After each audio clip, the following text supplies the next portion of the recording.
Today in this video we are going to discuss about electromagnetic induction and AC generator. This is a most interesting topic of class 10th physics. Let's start. First of all, what do we know about electromagnetic induction? That is EC. In short we can say that EC.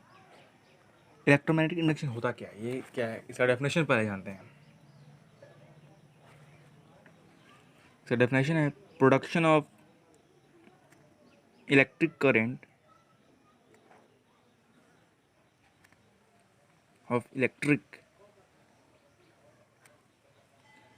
Current through magnet या magnetism कह सकते हैं. Magnet या magnetism से जो electric current हम लोग जो प्रोड्यूस करते हैं वही कहलाता है इलेक्ट्रोमैग्नेटिक इंडक्शन. हम लोग जिस तरह पढ़े हैं, देखे हैं और पिछले क्लास में पढ़े भी हैं कि electric current can produce magnetic field. उसी प्रकार से magnetic field also create current, यानी कि वाइस वर्सा कह सकते हैं हम लोग. तो यही इन दोनों ये जो इसी electromagnetic induction, production of electricity through magnetism, इसका खोज किए थे माइकल फैराडे और हेनरी साहब. माइकल फैराडे और हेनरी साहब, वो दोनों मिलके इसको खोज किए थे. तो इलेक्ट्रोमैग्नेटिक इंडक्शन से हम लोग इलेक्ट्रिक करंट प्रोड्यूस करते हैं, ये जान गए. इस क्लास में हमको क्या क्या पढ़ना है ये भी जान लेते हैं. हमको इस क्लास में इलेक्ट्रोमैग्नेटिक इंडक्शन पढ़ना है. इलेक्ट्रोमैग्नेटिक इंडक्शन में कैसे हम लोग बिजली प्रोड्यूस होता है, कैसे इलेक्ट्रिसिटी बन सकता है. फिर हम लोगों को एसी जनरेटर जानना है. फिर हम लोग को उससे पहले हमको जानना होगा Fleming's right hand rule.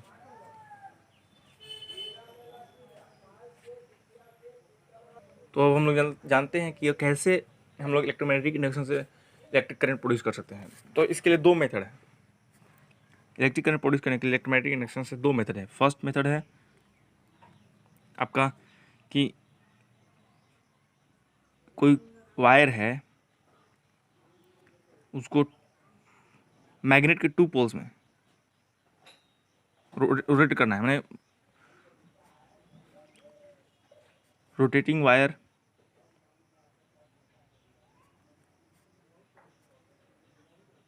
Between two पोल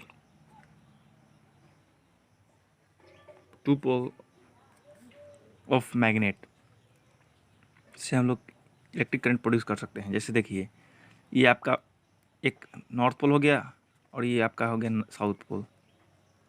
तो यहाँ पे वायर को हम लोग रोटेट करने का मतलब ऊपर नीचे करेंगे वायर को, ऊपर नीचे ऐसे ऐसे. तो जिससे क्या होगा कि जो number of magnetic field lines जो पास करेंगी वो हमेशा चेंज करते रहेगा, जिससे इलेक्ट्रिक करंट प्रोड्यूस होता है. तो number of magnetic field lines जो होता है उसको हम लोग डिनोट करते हैं. जैसे नंबर मैग्नेटिक फील्ड लाइंस के बारे में हम लोग पढ़ चुके हैं, क्लास 10th में ही शुरू में पढ़े हैं इसके बारे में. तो जो number of magnetic field lines जो होता है नॉर्थ टू साउथ, वो नॉर्थ टू साउथ ही होता है magnetic number of magnetic field lines. तो जो number of magnetic field lines में जो चेंज होगा, जितना ज़्यादा चेंज होगा उतना अच्छा इलेक्ट्रिक करंट होगा, और जितना कम टाइम में चेंज होगा. तो इसके लिए मतलब इलेक्ट्रोमैग्नेटिक इंडक्शन के लिए देखिए हम एक यहाँ पर लिखते हैं एक्सप्रेशन. इलेक्ट्रोमैग्नेटिक इंडक्शन जो होता है ना, वो बराबर होता है delta psi upon delta T, है ना. तो साई क्या होता है ये जान लेते हैं. साई डिनोट करता है मैग्नेटिक फ्लक्स.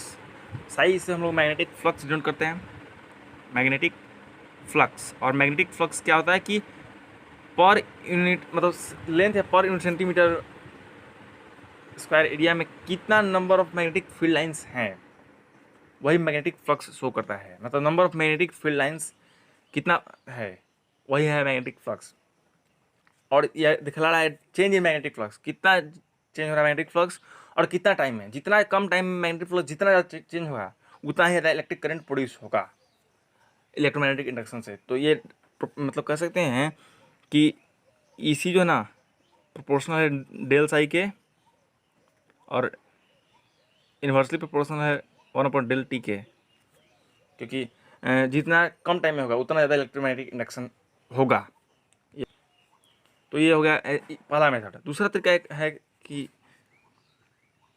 हम लोग मैग्नेट को ही सर्कुलर लूप या क्लोज लूप में इन और आउट करें। इन आउट करने से होगा, जैसे कि देख लीजिए ये आपका ये ऐसे क्लोज लूप है आपका, इसको हम लोग ग्लैब्रोमीटर से लिंक कर देते हैं, जो कि एक ग्लैब्रोमीटर एक डिवाइस होता है जो फीबल अमाउंट ऑफ करंट को डिनोट करता है। यहाँ पे हम लोग बार मैग्नेट या सर्कुलर सिलेंड्रिकल मैग्नेट भी ला सकते हैं। इसको अंदर ले जाएंगे और बाहर ले जाएंगे। अंदर बाहर करने से क्या होगा कि इसमें भी number of magnetic field lines change होगा। मतलब पहले number of magnetic field line क्या होगा, ये देखिए जैसे ये number of magnetic field line है, ये है। तो जब ये इसको वायर को ऊपर करेंगे नीचे करेंगे तो मैग्नेटिक फील्ड लाइन चेंज होगा। इसी तरह इसमें भी अंदर बाहर करेंगे तो मैग्नेटिक फील्ड लाइन चेंज होगा। जितना ज़्यादा मैग्नेटिक फील्ड लाइन चेंज होगा और जितना कम टाइम में उतना ज़्यादा इलेक्ट्रोमैग्नेटिक इंडक्शन होगा, यानी उतना ज़्यादा इसमें डिफ्लेक्शन भी होगा। ये ग्लैव्रोमीटर है, फीबल अमाउंट ऑफ करंट को डिनोट करता है। तो यही आपका दूसरा मेथड जिससे हम लोग इलेक्ट्रोमैग्नेटिक इंडक्शन को हम लोग समझ सकते हैं। मतलब दूसरे मेथड से हम लोग इलेक्ट्रिक करंट भी प्रोड्यूस कर सकते हैं। तो अब ये सब इलेक्ट्रोमैग्नेटिक इंडक्शन के बारे में जानने के बाद अब हम लोग चलते हैं एसी जनरेटर के ऊपर। क्या एसी जनरेटर क्या होता है? एसी जनरेटर दो तरह का होता है, डीसी जनरेटर और एसी जनरेटर। इसका डायग्राम हम बनाते हैं आपको। ये हम लोग कॉइल ले रहे हैं, एक ये रेक्टेंगुलर कॉइल है, ये मैग्नेट है आपका, ये मैग्नेट है नॉर्थ पोल, ये आपका रेक्टेंगुलर कॉइल हम लोग बना रहे हैं।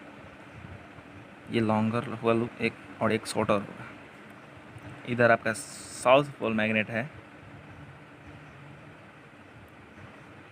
ये स्लिप रिंग, कार्बन ब्रश, इससे लिंक होगा वायर ग्लैब्रोमीटर में। जैसे ये रोटेट होगा उसी तरह इसमें मैग्नेटिक फील्ड लाइंस का नंबर चेंज होगा, तो इसी कारण यहाँ पे इलेक्ट्रिक करंट प्रोड्यूस होगा। तो जैसे एक्सपेरिमेंटली देख लेते हैं। जैसे देखिए ये और ये दो मैग्नेट है नॉर्थ साउथ पोल वाला, और हम लोग क्या करते हैं, ये एक रेक्टेंगुलर कॉइल लेते हैं। ये कॉइल है, तो इसमें मैग्नेटिक फील्ड का नंबर इसी सरफेस पे टच करेगा तो मिनिमम होगा। जब ऐसे हो जाएगा तो मैक्सिमम टच होगा। तो इससे चेंज हो रहा है मैग्नेटिक फ्लक्स में, या कर सकते हो मैग्नेटिक फील्ड लाइंस में चेंज हो रहा है, जिसके कारण यहाँ पे इंड्यूस्ड ईएमएफ होगा या इंड्यूस्ड करंट। तो एक टर्म आता है इंड्यूस्ड करंट। तो ये हम लोग एक्सपेरिमेंटली समझे कि कैसे जनरेटर में इलेक्ट्रिक करंट प्रोड्यूस होता है। में इंड्यूस्ड करंट जो करंट इलेक्ट्रोमैग्नेटिक इंडक्शन से प्रोड्यूस होता है उसी को हम लोग बोलते हैं इंड्यूस्ड करंट। अब हम लोग जानेंगे कि कैसे हम लोग जो आपका जनरेटर एसी जनरेटर है उसमें करंट किस डायरेक्शन में फ्लो करेगा, ये हम लोग जानेंगे। उस डायरेक्शन कैसे निकाल लेंगे उसका। तो इसके लिए हमको जानना होगा फ्लेमिंग्स राइट हैंड रूल। क्या है कि ये है राइट हैंड, इसमें ये है आपका इधर से ये तीन चीज़ कंपाउंड बना देते हैं। Here this forefinger denotes motion and see this in this way. See, this is total picture not coming, but see 3 fingers are in this way. So here is a motion denotes by thumb.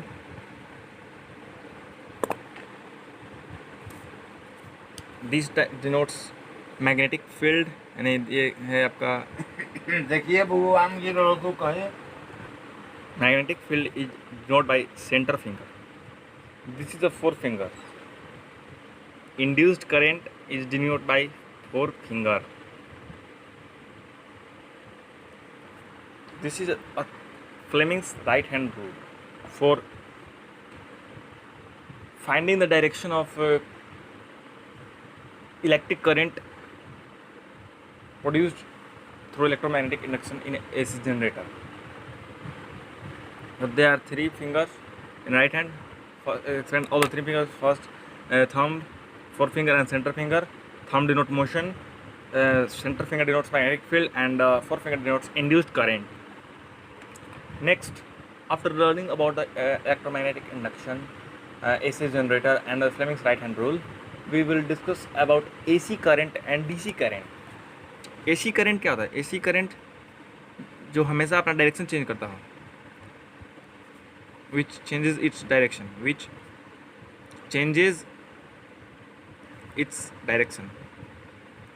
जो अपना direction हमेशा change करता हो. DC current does not change direction, अपना direction change नहीं करता है. Direction. AC और DC में क्या डिफरेंस है? AC करंट जो होता है लॉन्ग डिस्टेंस कैरी कर सकते हैं हम लोग. AC करंट को हम लोग लंबा दूरी ले जा सकते हैं, लॉन्ग डिस्टेंस. लेकिन DC नहीं, DC को हम लोग लॉन्ग डिस्टेंस नहीं ले जा सकते हैं. AC करंट से एक डिफेक्ट है कि लाइन मार सकते हैं, मतलब शॉर्ट सर्किट हो सकता है, आपको जाना भी जा सकता है AC करंट का कारण. बट DC से कुछ नहीं हो सकता. DC से आपको बिजली का शॉर्ट नहीं लगेगा, झटका नहीं लगेगा, डैमेज कर सकता है आपको. तो ये AC करंट और DC करंट में डिफरेंसेस हो गए.